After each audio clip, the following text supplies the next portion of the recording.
حضرت ابو ہریرہ رضی اللہ تعالی عنہ روایت کرتے ہیں کہ آپ صلی اللہ علیہ وسلم نے فرمایا تم سے پہلے زمانہ میں ایک شخص نے دوسرے سے زمین خریدی.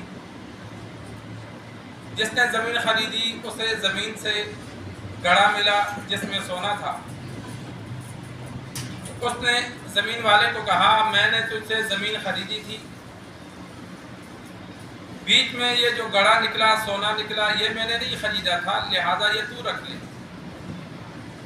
اس نے کہا میں نے نہیں رکھنا, میں نے تو زمین اور زمین میں جو کچھ ہے اس سمیت تجھے بیچا تھا, اب میری نہیں رہی تو یہ تیری ہے, یہ سونا یہ جو کچھ نکلا ہے یہ تیرا. وہ ایک بندے کے پاس فیصلہ لے گئی تو اس نے پوچھا کہ تیرے کتنے بچے ہیں؟ اس نے کہا میرا ایک بچہ. دوسرے سے پوچھا, اس نے کہا میری ایک بچی ہے. کہا ان دونوں کی آپس میں شادی کر لو اور یہ سونا ان کو دے دو, لڑکی لڑکے پہ خرچ کر لو اور جو بچ جائے اسے صدقہ کر لو.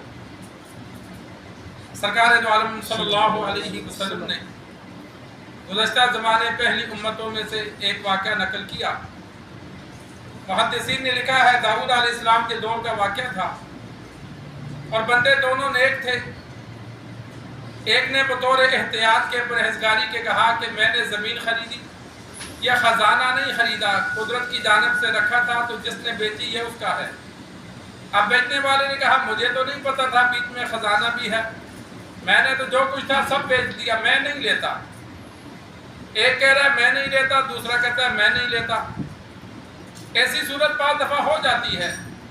سرکار دو عالم صلی اللہ علیہ وسلم کے پاس بھی بعض مرتبہ زمین کا جانوروں کا فیصلہ آیا. آپ صلی اللہ علیہ وسلم نے فیصلہ فرمایا جب دونوں کے پاس گواہ نہیں تھے, دعویٰ دونوں کا تھا ہماری ہے, یا دونوں کے پاس گواہ تھے, تو آپ صلی اللہ علیہ وسلم نے فرمایا جو دوسرے کا حق کھائے گا قیامت والے دن اللہ اس سے ناراض ہوگا. تو ان دونوں نے کہا ہم نہیں لیتے. ایک نے کہا میں نہیں لیتا, دوسرے نے کہا میں بھی نہیں لیتا. تو آپ صلی اللہ علیہ وسلم نے پھر وہاں فیصلہ یہ فرمایا تم دونوں اس حصے کو آدھا آدھا کر لو, آدھا ایک رکھ لے آدھا دوسرا رکھ لے, اور ایک دوسرے کو معاف کر دو کہ اگر میرا حق تجھے گیا تو معاف, اور تیرا حق میں نے کھا لیا تو معاف کر دے. تو جہاں بعض مرتبہ ایسے صلح کرائی جاتی ہے, اب یہ دونوں بھی, ایک کہتا ہے میں نہیں رکھتا, دوسرا کہتا ہے میں نہیں رکھتا. تو داؤد علیہ السلام نے فیصلہ فرمایا, اللہ نے ذہن میں بات ڈالی, ان سے اولاد کے بارے میں پوچھا تو ایک کا بیٹا ایک کی بیٹی تھی, تو فرمایا ان کی شادی کرا دو, اور جو سونا نکلا ہے خزانہ نکلا ہے وہ میاں بیوی ان بچوں کو دے دو.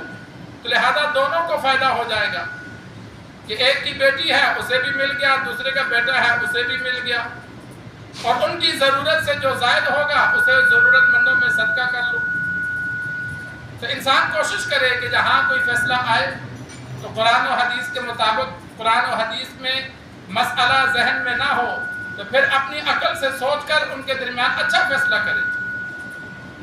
آپ صلی اللہ علیہ وسلم نے گھوڑا خریدا, بندے کو کہا میرے ساتھ آ, پیسے تجھے دیتا ہوں. آگے آپ صلی اللہ علیہ وسلم بازار میں جا رہے ہیں, پیچھے کسی اور نے اس سے پوچھا گھوڑا بیچنا ہے, کتنے کو بیچنا ہے؟ میں اتنے دوں گا. آپ صلی اللہ علیہ وسلم نے فرمایا یہ گھوڑا میں خرید چکا ہوں, یہ گھوڑا تو میں نے اس سے لے لیا ہے اور ابھی میں رقم دینے جا رہا ہوں.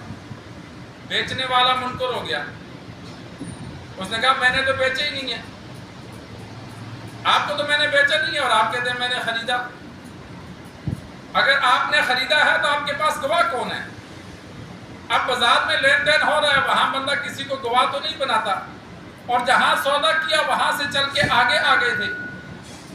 خزیمہ بن ثابت رضی اللہ تعالی عنہ صحابی رسول وہاں موجود تھے. اب انہوں نے یہ واقعہ نہیں دیکھا تھا, وہ وہاں موجود ہی نہیں تھے. اب جب لڑائی ہوئی یہاں موجود تھے. انہوں نے کہا یا رسول اللہ صلی اللہ علیہ وسلم میں گواہی دیتا ہوں, میرے سامنے سودا ہوا ہے, آپ نے خریدا ہے, سچ فرمایا. اب وہ بندہ پھنس گیا. گھوڑا آپ صلی اللہ علیہ وسلم کو دے دیا۔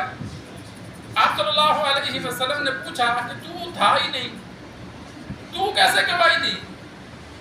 اس نے کہا یا رسول اللہ صلی اللہ علیہ وسلم، آسمانوں کی خبریں آپ ہمیں دیتے ہیں کہ اللہ کا یہ کلام آیا، اللہ کا یہ حکم آیا، ہم مان لیتے ہیں، تو یہ زمین کی چھوٹی سی بات پر آپ غلط خبر کیسے دے سکتے ہیں؟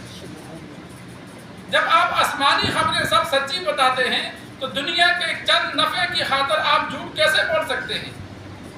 ہماری عقل اس بات کو مانتی ہی نہیں ہے، تو اس لیے میں نے بغیر